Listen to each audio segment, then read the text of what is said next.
Bueno, voy con la segunda parte de este video. Y Efesios capítulo 1, voy a leer el verso 9, 9 y 10.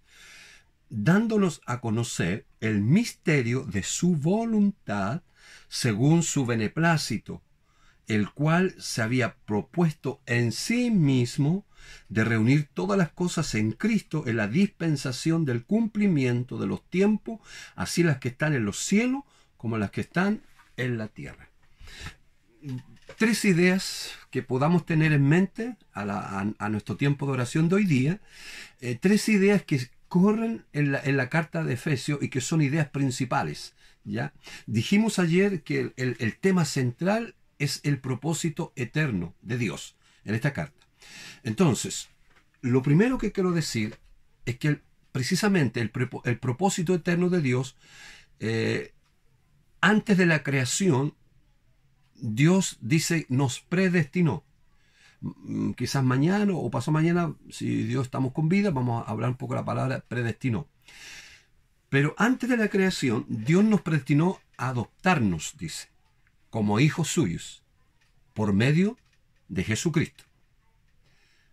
Como Padre, porque Dios es Padre, una de las revelaciones del carácter de Dios más grande es que se revela como Padre, la paternidad. Por eso busca hijo. Pero busca hijo a través de su Hijo Jesucristo. Porque Él fue hijo. Y somos llamados también a ser hijos de Dios Padre por el camino o por lo que Él nos mostró en su obediencia, su Hijo, Cristo. Entonces, Dios como Padre, su propósito eterno es tener una gran familia de muchos hijos semejantes a su Hijo. Por eso que nosotros tenemos que ver los que estamos, que por la gracia hemos llegado a ser hijos de Dios y somos parte de la familia, parte de la iglesia, pero eso no debe llevarnos a nosotros estar en esa bendición, sino que esa bendición también pueda llegar a otras personas. Y por eso tenemos que interceder en este tiempo y tenemos que evangelizar, para que otros también puedan tener esa bendición de ser hijos de Dios y ser parte de su familia.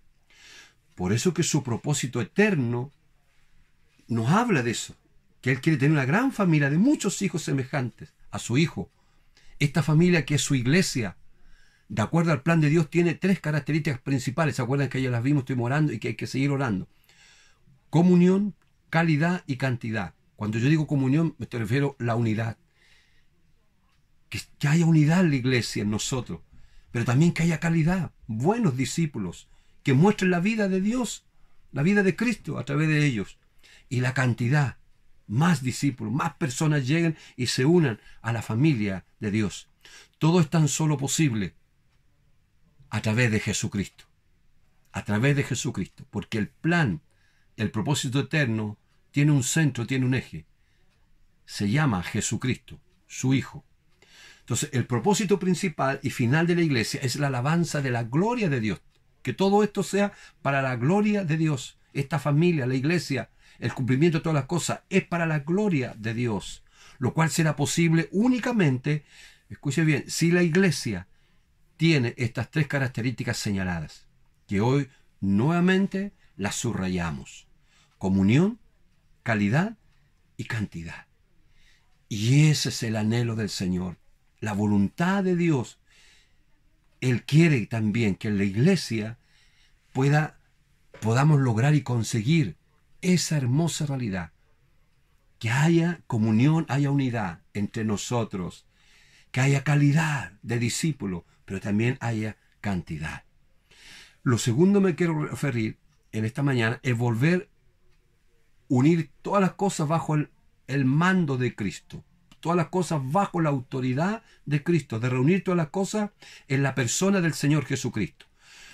Cuando nos referimos a eso, inevitablemente tenemos que hablar del pecado. El pecado que básicamente es rebelión contra Dios, produjo en la humanidad corrupción, maldición y muerte. El pecado destruyó la unidad del universo y produjo división, discordia y enemistad en las siguientes relaciones, y que después Pablo más en el capítulo 4 y ahí habla también de eso. Es importante el plan de Dios y el propósito de Dios. ¿Por qué?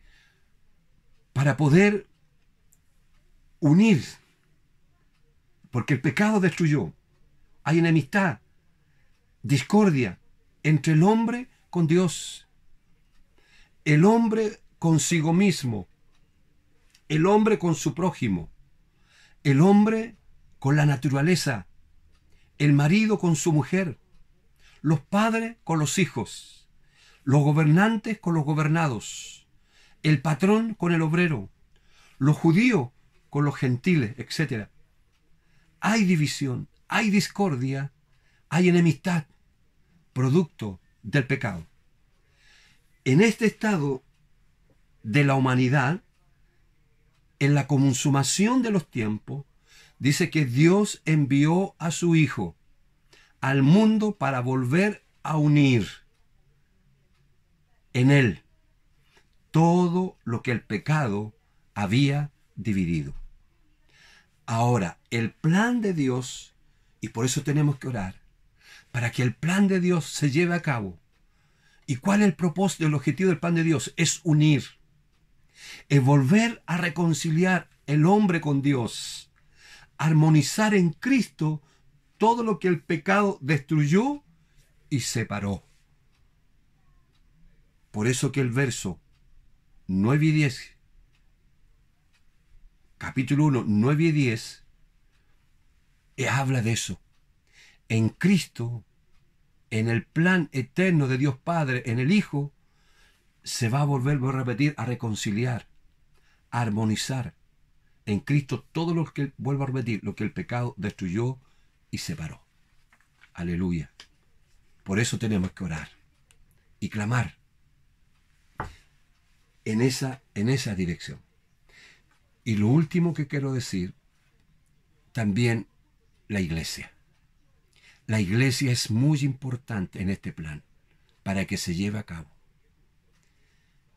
El plan de Dios Padre está en el Hijo, y el Hijo lo va a ejecutar, pero no nos olvidemos que Él lo va a ejecutar a través de su iglesia.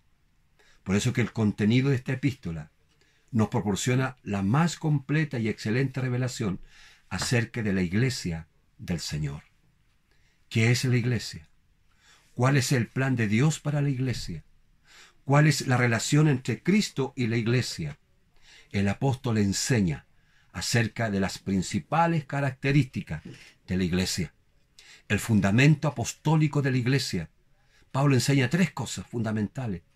El fundamento apostólico de la iglesia, que es un motivo de oración, y que tenemos que orar para que el Señor establezca la casa Cairo en el fundamento apostólico. Segundo, los ministerios de la iglesia, que la riqueza de Cristo pueda estar en los diferentes ministerios de la iglesia, donde tú y yo somos parte de esos ministerios de servicio. Y lo tercero, la forma de edificar la iglesia. 3 cosas habla Pablo en la carta con respecto a la iglesia. El fundamento apostólico de la iglesia. Lo segundo, los ministerios de la iglesia. Y tercero, la forma de edificar la iglesia. Por eso tenemos que orar, para que el Espíritu Santo pueda establecer la iglesia en el fundamento apostólico, que los ministerios de la iglesia funcionen ya bajo el poder y la autoridad del Espíritu Santo, y la forma de edificar la iglesia, que el Espíritu Santo nos muestre, nos revele cómo edificar la iglesia. Y hoy día hay que edificar la iglesia. Hoy día no hay que controlar la iglesia. Que Dios nos libre de estar controlando a la gente, a las personas. Nosotros tenemos que edificar la iglesia, hacer que llegue la palabra a los corazones, a la vida de cada discípulo y de cada discípula en este tiempo.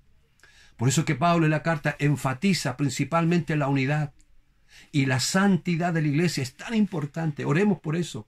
Que el Señor una la iglesia. Que la iglesia, Señor, que la iglesia sea limpia. Que haya santidad. ¿Ya? Que haya santidad en la iglesia, que no haya pecado oculto en la iglesia. Por eso que Pablo presenta a la iglesia como cuerpo de Cristo, como familia de Dios, como templo del Espíritu, dice, como la desposada, como la esposa de Cristo. Qué maravillosa figura que muestra la importancia de la iglesia con respecto a Jesucristo y con respecto al propósito eterno de Dios Padre. La iglesia. Y por eso tenemos que orar por la iglesia, para que la iglesia pueda caminar, vuelvo a repetir, ¿ya?, en el fundamento apostólico. Los ministerios de la iglesia ya estén funcionando y la forma de edificar la iglesia, para que la iglesia pueda caminar de acuerdo al propósito eterno. Eso enfatiza Pablo. Por eso que yo les dejo esta palabra, para que oremos. Sigamos orando, que el Señor traiga espíritu de revelación y sabiduría. Oremos para que el propósito eterno de Dios se realice en la iglesia. Oremos para que el Señor pueda reunir todas las cosas que el pecado trajo división, trajo separación. Y oremos para que la iglesia camine en fundamento apostólico y que los ministerios de la iglesia puedan ser desarrollados y manifiesten la gracia que el Señor ha puesto a través de los dones en cada uno de nosotros. Y oremos para que el Señor nos ayude, del pastor hacia abajo, de poder que el Señor, el Espíritu Santo, nos muestre cómo edificar la iglesia con su palabra. Así que entreguémonos a la oración en este día y oremos en esa dirección. Que así sea. Amén. Amén.